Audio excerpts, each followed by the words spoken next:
Question number 51 है।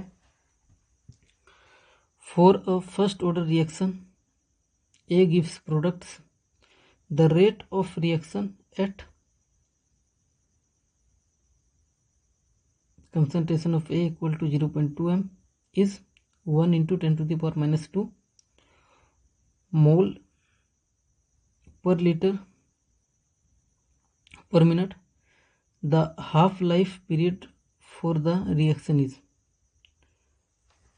देखिए again ये फर्स्ट ऑर्डर रिएक्शन है, क्वेश्चन में बोला गया है और आपको टी हाफ चाहिए।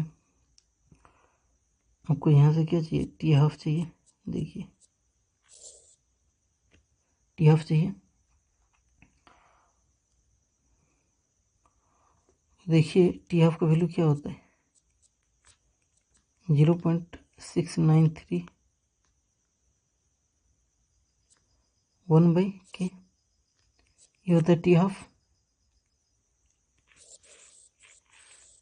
फर्स्ट ऑर्डर में ये फॉर्मूला होता है।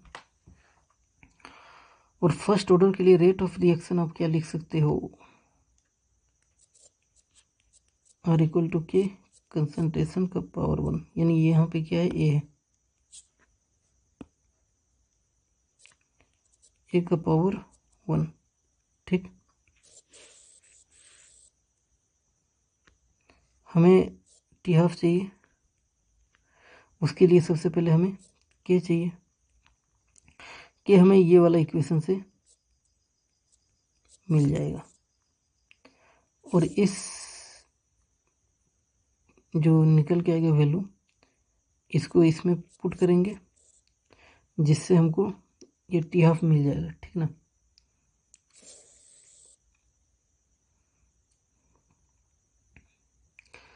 तो आर इक्वल टू के ए का पावर 1। अब देखिए rate of reaction, rate of reaction ये वाला गिवन है, रेट ऑफ रिएक्शन ये वाला गिवन है। रेट ऑफ रिएक्शन का यूनिट क्या होता है, मोलरिटी टाइम इनवर्स, या इसको आप लिख सकते हैं mole litre inverse time inverse. तो देखिए ये वाला वैल्यू के साथ ये यूनिट है, मतलब ये क्या है, रेट ऑफ रिएक्शन, यानी ये आर है। तो कितना है आर का value, 1 into 10 to the power minus 2 equal to K निकालना है। ए का कंसंट्रेशन 0.2 है, 0.2। तो यहाँ से के कितना आएगा, 1 into 10 to the power minus 2 divided by 0.2। तो के जो होगा वो 1 into 10 to the power minus 3 नहीं, डेसिमल को हटाइएगा तो डिवाइडेड बाई 10, ये 10 ऊपर जाएगा तो यहाँ पे इंटू 10 आ जाएगा। तो ये जो वैल्यू आएगा वो 10 टू द पावर माइनस 1 आएगा, और ये वाला 2, यानी half into 10 to the power minus 1। तो के का वैल्यू क्या आएगा, हाफ को क्या लिख सकते हैं, 0.5 into 10 to the power minus 1। तो यहाँ से के जो आएगा 5 into 10 to the power, decimal हटाएंगे तो यहाँ पे डिवाइडेड बाई 10, और ये ऊपर जाएगा तो 10 टू द पावर माइनस 1 और 10 टू द पावर माइनस 1 मिलके 10 टू द पावर माइनस 2 हो जाएगा। तो ये के का वैल्यू है। हमें क्या चाहिए, हमें टी हाफ चाहिए। तो टी हाफ क्या हो जाएगा, 0.6931 डिवाइडेड बाई के। तो ये के का वैल्यू रख देते हैं 5 into 10 to the power minus 2।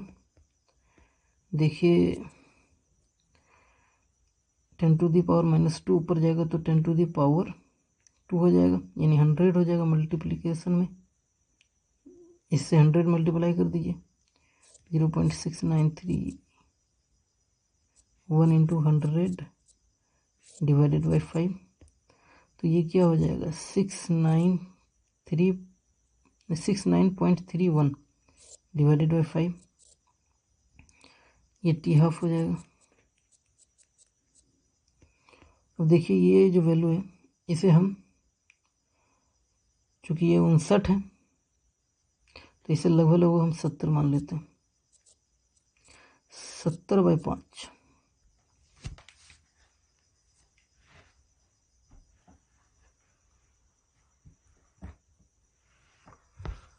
तो ये जो आएगा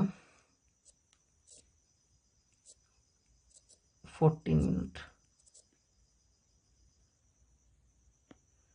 टी हाफ क्या आ गया, इसको सॉल्व करिए, 14 मिनट आ जाएगा।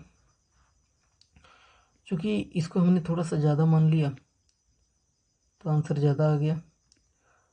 ये एक्चुअल में कम है तो आंसर 14 मिनट से हल्का सा कम आंसर आएगा।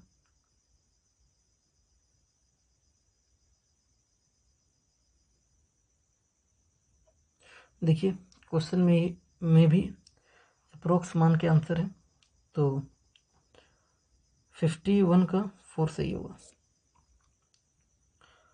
अब बहुत से लोग को डाउट होगा कि हो सकता है ये 440 सेकंड जो है ये 14 मिनट से हल्का सा कम हो। तो आइए मिनट में कितना है इसको देख लेते हैं।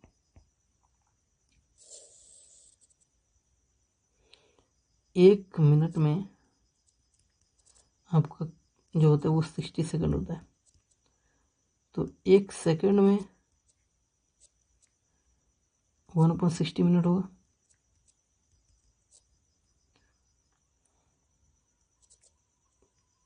चार 440 सेकंड में कितना हो जाएगा, 440 इंटू 1/60 मिनट, इतना मिनट हो जाएगा, इतना सेकंड में। 1 जीरो से 1 जीरो कट जाएगा। देखिए ये 3 हो जाएगा, ये 22 हो जाएगा, मतलब 22/3 ये होगा। इसको हम 22 की जगह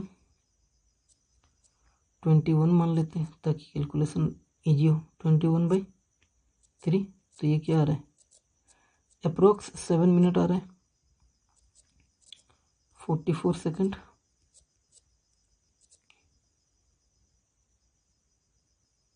सॉरी 440 सेकंड।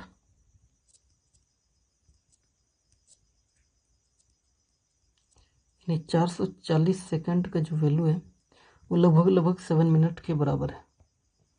तो ये कितना है, तो ये आंसर नहीं हो सकता है। तो 51 का 4 सही है।